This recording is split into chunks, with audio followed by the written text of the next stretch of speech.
이제 예수님이 십자가에 못 박히셨습니다.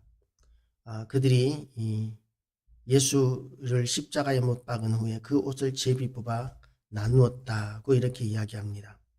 예수님이 십자가에 못 박히실 때 제수들을 이제 십자가에 못 박힐 때는 그 십자가 고통이 너무나 크기 때문에 사람들이 이제 십자가에 못 박히기 전에 쓸개탄 포도주를 마시게 합니다. 쓸개탄 포도주 34절 말씀이죠. 이게 마취제의 역할을 해서 십자가의 고통을 조금이라도 이렇게 덜어주는 역할을 하기 때문에 그렇게 십자가에 달리기 전에 쓸개탄 포도주를 마시게 합니다. 그런데 예수님의 왼편과 오른편에 못 박힌 그 강도들은 이 쓸개탄 포도주를 마셔서 고통을 조금이라도 덜고자 했을 것입니다. 할 수 있는 한 많이 마시고자 했을 것입니다. 그런데 예수께서는 맛보시고 마시고자 하지 아니하셨다. 이것이 마취제라는 것을 예수님께서도 아셨겠지만 그러나 예수님께서는 우리의 모든 죄를 지고 가셔야 하는 그 십자가 승리를 위해서 우리 그 십자가의 고통을 하나도 이렇게 빼놓지 않으셨습니다. 우리의 죄를 대속하시기 위하여 예수님께서는 감당하셔야 되는 모든 고통을 단 하나도 마취제 때문에 조금 경감되는 그것조차도 참 용납하지 않으시고 온전히 모든 고통을 생살로 그렇게 살아있는 채로 그렇게 온전히 맑은 정신으로 온전히 다 당하셨던 것입니다. 그렇게 예수님이 십자가에 못 박히시니까 이제 예수님의 옷이 남았습니다.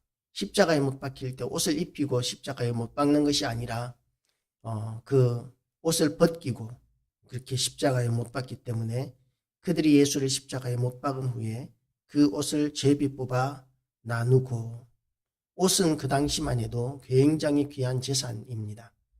지금처럼 방직 기술이 발달한 시대도 아니었기 때문에 옷은 굉장히 귀한 재산에 들어갔는데 이제 로마 군병들은 죄수를 십자가에 못 박고 그리고 이제 그 남은 옷들을 나누는 풍습이 있었던 것 같습니다.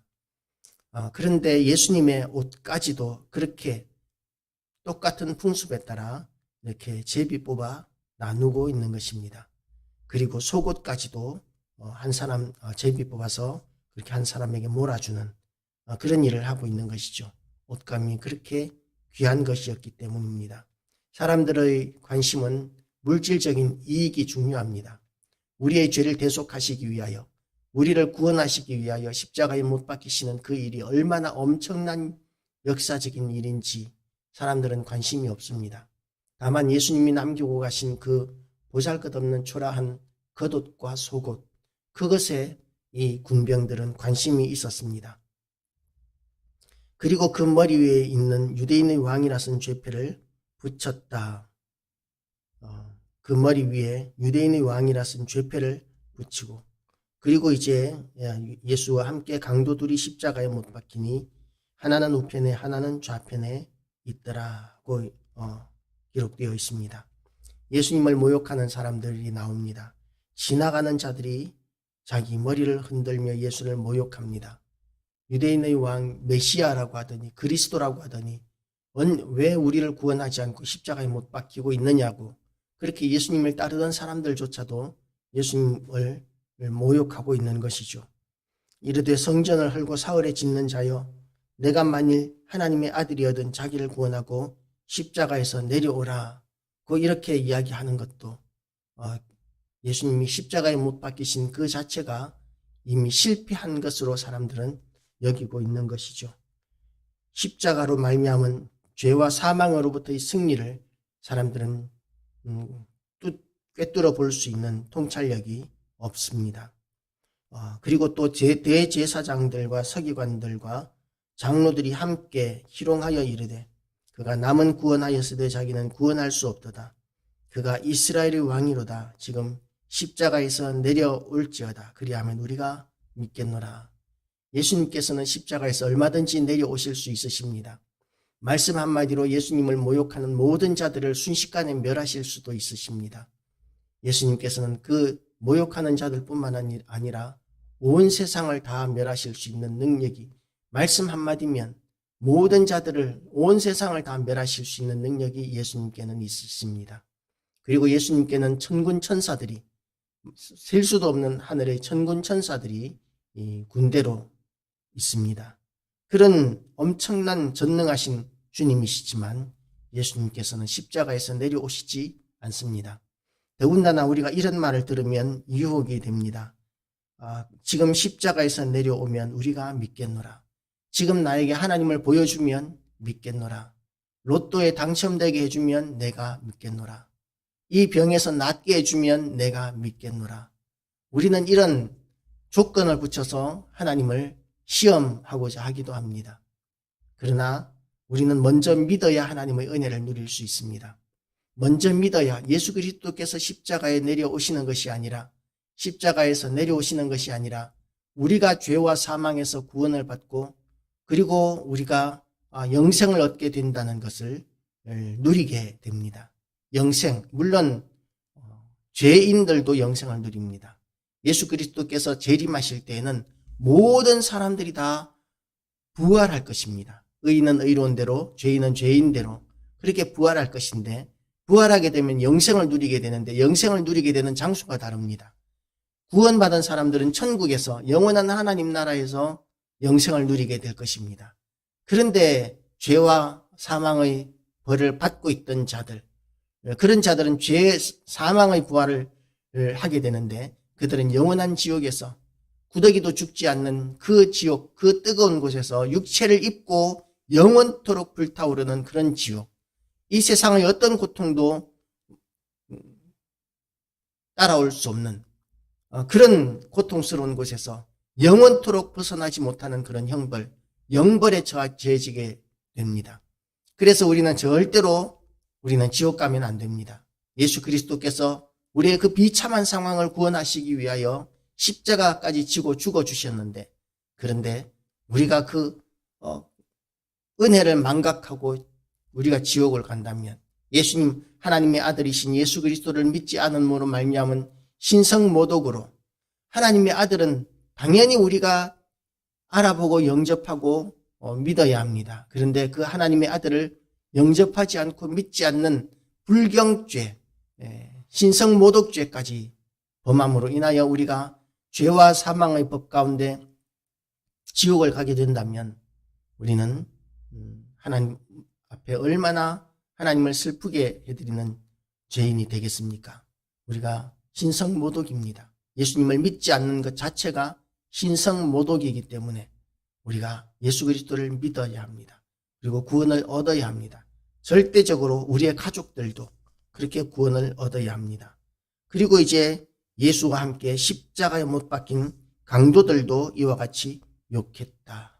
그러니까 예수님은 철저히 십자가에 못 박히시는 그 순간 제자들은 다 도망가고 그리고 철저히 모든 이들로부터 예수님은 모욕을 받으시고 손가락질 받으시고 고난을 당하셨습니다.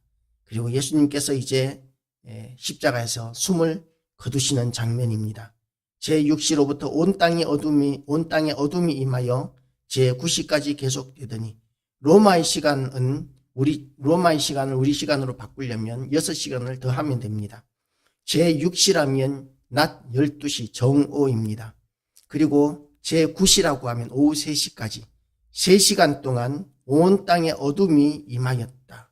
하나님께서 예수님이 십자가를 지고 고통하시는 그 모습을 참아 보실 수가 없으셔서 그 사랑하는 독생자가 십자가에서 피 흘리며 죽어가시는 그 고통스러우신 장면을 참아 볼 수 없으셔서 하나님께서는 눈을 감으셨다. 하늘을 가리셨다. 이렇게 설명하는 신학자들도 있습니다. 그리고 예수님께서 제9시쯤에 크게 소리질러 이르시되 엘리 엘리 라마 사박다니 하시니 이는 곧 나의 하나님 어찌하여 나를 버리셨나이까 하는 뜻이라. 이 말씀을 우리가 잘 이해해야 합니다. 하나님 아버지께서는 예수 그리스도를 버리실 수가 없습니다.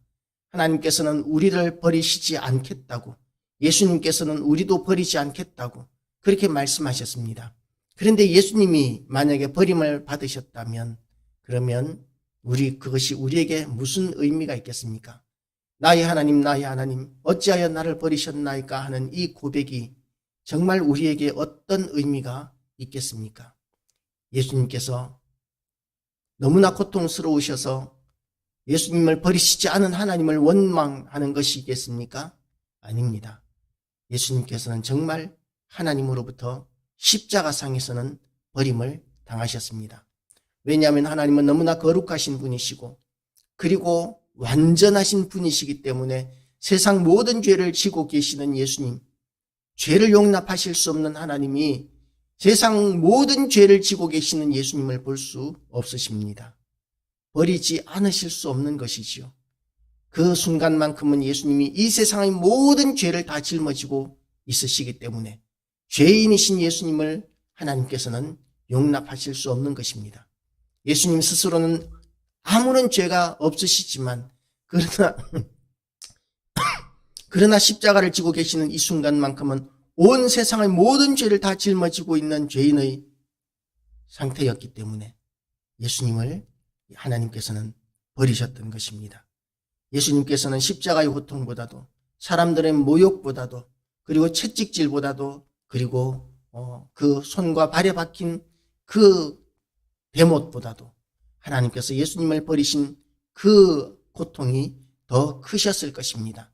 단 한 번도 하나님으로부터 버림받는다는 것은 경험해 본 적도 없으시고 생각조차도 해볼 일이 없으셨을 그 예수님이 하나님 아버지로부터 하나님의 뜻을 순종했다는 그 이유 때문에 하나님 아버지로부터까지 버림을 당하는 그런 말로 할 수 없는 고통의 순간을 예수님께서는 엘리 엘리 라마 사박다니 라고 이렇게 고백하셨던 것입니다. 그러니까 사람들은 그것조차도 예수님을 모욕하는 핑곗거리로 삼습니다. 거기 섰던 자 중 어떤 이들이 듣고 이르되 이 사람이 엘리야를 부른다 하고 이렇게 그 예수님의 그 고통에 찬 그 단말마적인 그런 말씀조차도 사람들은 예수님을 모욕하는 용도로 씁니다. 또 어떤 사람들은 그 중에 한 사람이 곧 달려가서 해면을 가져다가 신포도주에 적시어 갈대에 꿰어 마시게 하거늘 라고 이렇게 이야기하는데 예수님께서는 다른 성경을 보면 이마저도 마시지 않습니다. 그 남은 자들이 이르되 가만두라 엘리야가 와서 그를 구원하나 보자 하더라. 그리고 예수께서 다시 크게 소리 지르시고 영혼이 떠나시니라. 예수님께서는 너무나 모진 채찍을 맞으셨고 너무나 모진 모욕을 당하셨고 그렇게 연약해지셨기 때문에 다른 죄수들에 비해서 예수님께서는 빨리 영혼이 떠나가시고 죽으셨습니다. 그리고 예수님이 죽으시자 나타난 두 가지 현상이 있는데 성소 휘장이 위로부터 아래까지 찢어져 둘이 되었다고 이렇게 이야기합니다. 성소 휘장은 굉장히 두꺼운 천으로 짜여져 있습니다. 굉장히 두꺼운 천이기 때문에 이 천은 사람의 힘으로 찢어지는 것이 아닙니다.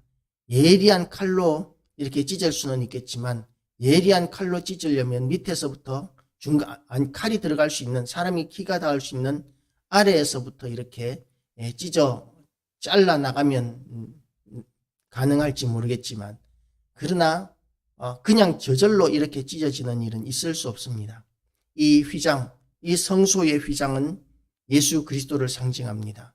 하나님과 우리 사이를 가로막고 있던 그 모든 것들을 예수 그리스도께서 스스로의 몸을 찢으심으로 말미암아 하나님과 우리 사이의 관계를 연결해 주시는 일을 예수님께서 하신다라는 것입니다. 그리고 두 번째 신학적인 의미가 있는 현상이 무덤이 열리며 자던 성도의 몸이 많이 일어나되 죽었던 사람들이 살아나는 역사가 이제 나타나는 것이죠. 그 전에 땅이 진동하고 바위가 터지고 이러는 일들, 이것도 역시 죽었던 사람들, 성도들이 자던 성도들의 몸이 일어나게 하기 위해서 무덤을 여는 그런 역사입니다. 예수 그리스도께서 재림하실 때에 이 땅의 모든 죽었던 자들이 이와 같이 천지개벽을 하면서 다 부활하여 살아나게 될 것입니다. 그것을 예수님이 십자가를 지고 죽으시는 그 순간에 온 세상 사람들에게 그리고 예루살렘 사람들에게 보여주셨던 것이죠. 이와 같이 예수님의 죽으심으로 인하여 우리가 구원을 얻었고 죄와 사망의 법에서 구원을 얻었고 영생을 얻게 되었습니다. 이것은 값싼 것이 아닙니다. 우리는 무려 공짜로 얻게 되었지만 예수 그리스도께서는 또 하나님께서는 모든 자기의 그 모든 것을 다 주시고 우리를 구원하셨습니다. 하나님께서는 우리를 구원하시기 위하여 그런 일을 하실 이유가 없으신 분이십니다.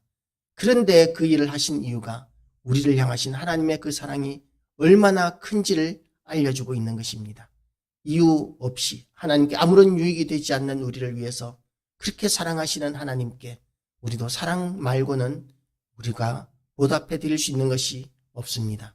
오늘도 하나님을 더 많이 사랑하기로 결단하는 모든 성도들 되시기를 주님의 이름으로 축복합니다. 기도하시겠습니다. 하나님 아버지,